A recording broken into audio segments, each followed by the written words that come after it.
एक रजाई में पूरा ससुराल। हाँ हाँ हाँ, अपने रजाई में सोने का भी अलग ही मजा है। मैं तो उसके बिना रह ही नहीं सकती। माँ, मैं अपने ससुराल इसी रजाई को ले जाऊंगी।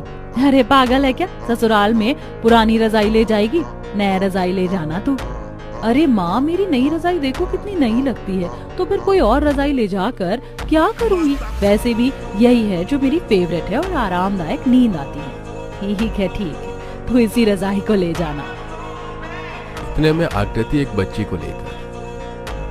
अरे चाची जी, मैं जहाँ सो रही हूँ वहाँ शालिनी ठीक से रजाई नहीं ओढ़ पा रही है। बाकी लोगों ने भी रजाई ओढ़ी हुई है, तो इसके लिए कम पड़ रही है। आप इसे एडजस्ट कर लो कहीं और। ठीक है, तुम सो जाओ, मैं शालिनी को एडजस्ट करती हूँ। दिव्या, तू अकेले सो रही है, शालिनी को अपने साथ सुला ले। नहीं मम्मी, मैं अपनी रजाई किसी को नहीं दूंगी। ये रजाई सिर्फ मेरी है, मुझे अकेले सोने दो। कैसे जिद कर रही है छोटी बच्ची को अपने साथ रजाई में नहीं सुला सकते।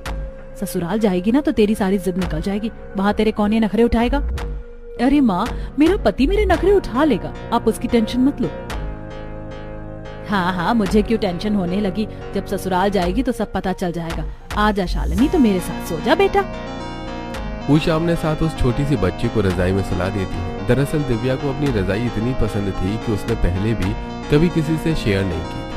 अगले दिन हल्दी मेहंदी की रस्में होती हैं और फिर बिचौला शंकर धूमधाम से दिव्या की शादी राघव से करवा देता है। ठंड में बहू अपने ससुराल में जब गृह प्रवेश करती है तब गरीब घर को देखकर उसके सारे सपने टूट जाते हैं।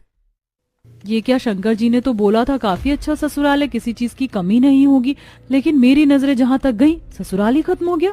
माँ जी, मेरा कमरा कहाँ है? बहू, कमरा वमरा नहीं है तेरे ससुराल में, हम सब लोग यहीं साथ में सोते हैं। शंकर जी ने बताया नहीं? उन्होंने तो ऐसी कोई बात नहीं बताई, बस ये बताया ससुराल में सदस्य ज्यादा हैं और परिवार बहुत अच्छा है। तुम्हारा ससुराल भी अच्छा है रहने लायक। मुझे नहीं पता शंकर जी ने तुम्हारे परिवार वालों से सच्चाई क्यों छुपाई, लेकिन दिव्या, मैं मेहनत करके कमरा बनवा लूंगा, जब तक तुम्हें मेरा साथ देना होगा। जी ठीक है, मैं आपका साथ जरूर दूंगी।